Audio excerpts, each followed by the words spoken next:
আমার রান্না হয়ে গেছে, এবার থালাটা আমি চাপা দিয়ে দিলাম। নমস্কার, স্বপ্না কুকিংয়ে সবাইকে স্বাগত। আজ আমি বিয়েবাড়ি স্টাইলে শুক্তো বানিয়ে দেখাবো। প্রথমে নিয়েছি উচ্ছে কেটে নিয়েছি, সব লম্বা লম্বা করে কেটে নিয়েছি। বটবটি কেটেছি, আলু এটা কেটেছি, এটা পেঁপে, কাঁচকলা, গাজর, এটা রাঙা আলু, পটল, আর এই যে বেগুন আর সজনা ডাঁটা। আর নেব বড়ি নিয়েছি। আর এই যে এই মশলাটা ভেজে পিষে নেব। আর এই রাঁধুনিটাও পিষে নেব একটু কড়াই নেড়ে। আর আদা বাটা নিয়েছি। আর এদিকে নিয়েছি সর্ষে, সাদা সর্ষে, পোস্ত, কালো সর্ষে আর কাঁচা লঙ্কা, এটাও বেটে নেবো শিলেতে। আর নিয়েছি আমুল দুধ, এটা নিয়েছি লবণ, এটা নিয়েছি ঘি, আর এটা নিয়েছি সর্ষের তেল। কিছু সবজি এর মধ্যে ভাজবো, যেমন উচ্ছে, বেগুন, পটল, আলু, এইগুলো একটু একটু ভেজে নেবো। গ্যাসটা জ্বেলে দিলাম, একটু শুকনো খোলায় এই মশলাটা ভেজে নেবো। 5 ফোড়ন, জিরে আর শুকনো লঙ্কা। শুকনো কলায় ভালো করে নাড়ছে, এটা সব ভেজে নিলাম। রাঁধুনিটাও একটু শুকনো কড়াই নেড়ে নেব। রাঁধুনির সাথে একটু মরিচ নেব, এটা একটু হালকা করে ভেজে নেব। ব্যাসটা হয়ে গেছে, বেশি ভাজবো না, অল্প করে ভাজবো। তেল দেবো, সর্ষের তেল ঢেলে দিলাম। বড়িগুলো ভেজে নেব।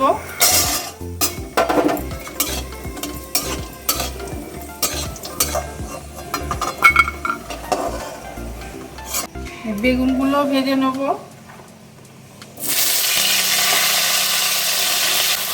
লবণ দেবো, হলুদ দেবো, বেগুনটা ভেজে নেব।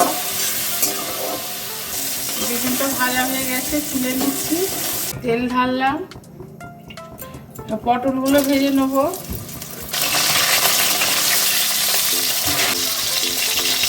লবণ দেব, হলুদ দিয়ে দিলাম। পটল ভাজা হয়ে গেছে। এই তেলেই উচ্ছেটা ভেজে নেব। লবণ দিলাম, হলুদ দিলাম, আর এতে একটু লঙ্কা গুঁড়ো দিলাম।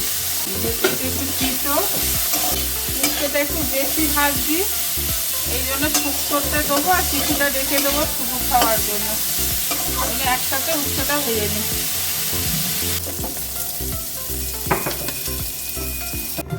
এই যে 5 ফোড়ন দিলাম, তেজপাতা দিলাম, আর এই দুটো শুকনো লঙ্কা দিয়ে দিলাম।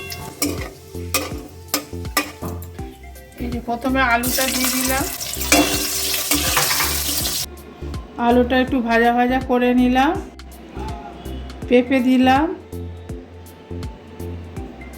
লাল আলু দিলাম,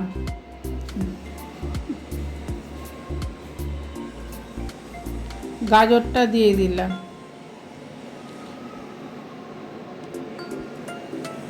দিয়ে ভালো করে এবার নাড়তে থাকবো। আবার বটবটি দিয়ে দিলাম, দিয়ে আবার ফের ভালো করে নাড়তে থাকবো।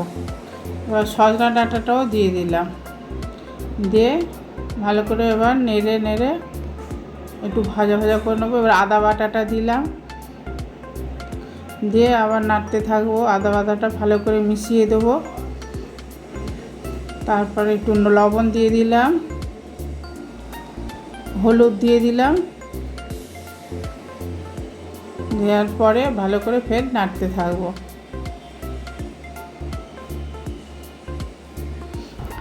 এতে সাদা সর্ষে, কালো সর্ষে, পোস্ত আর কাঁচা লঙ্কা একসাথে বেটে রেখেছিলাম, ওটা দিয়ে দিলাম। তা ভালো করে ফের আমি নাড়তে থাকবো। ভালো করে মিশিয়ে এবার রাঁধুনি বাটাটা দিয়ে দিলাম, দিয়ে ফের আমি নাড়তে থাকবো। একটু অল্প করে জল দিলাম, দিয়ে ফের আবার ভাজা ভাজা করব যতক্ষণটা জলটা না শুকিয়ে যায়। এবার আমুল দুধ গুলে রেখেছিলাম জল দিয়ে, সেটা দিয়ে দিলাম। এটা ভালো করে নেড়ে দেবো, দিয়ে চাপা দিয়ে দেব। এবার এই ভাজাগুলো এক এক করে দিয়ে দেবো। ঢাকাটা খুললাম, চাপাটা দিয়ে দিলাম, এবার খুলে আর একটু নেড়ে দেব, দিয়ে আবার ফের চাপা দিলাম। এবার পটল দিয়ে দিলাম, পটল ভাজাটা দিয়ে দিলাম, উচ্ছেটাও দিয়ে দিলাম, এবার বড়িটা দিয়ে দিলাম, বড়ি ভাজাটা, আর বেগুন ভাজাটাও দিয়ে দিলাম। এবার সব কিছু দেওয়ার পর পুরো মিশিয়ে নেবো সবজিটা। এরকম করে খুন্তি দিয়ে ভালো করে নেড়ে নেড়ে মিশিয়ে নেবো। নেওয়ার পরে আর ঘি 1 চামচ দিয়ে দেব। এই মশলাটা ভেজে রেখেছিলাম, 5 ফোড়ন, জিরে আর শুকনো লঙ্কা যেটা ভেজে রেখেছিলাম সেটা গুঁড়ো করেছি, এতে দিয়ে দিলাম। বাকি মশলাটা উপর থেকে ছড়িয়ে দিলাম। আমার রান্না হয়ে গেছে, এবার থালাটা আমি চাপা দিয়ে দিলাম। শুক্তো রান্নাটা আমার হয়ে গেছে। আপনারাও এইভাবে বানিয়ে খাবেন, আত্মীয়দের খাওয়াবেন, ভালো লাগবে। আর যদি ভালো লেগে থাকে একটা লাইক করবেন আর শেয়ার করে দেবেন। নতুন নতুন রান্নার জন্য সাবস্ক্রাইব করে দেবেন। নমস্কার।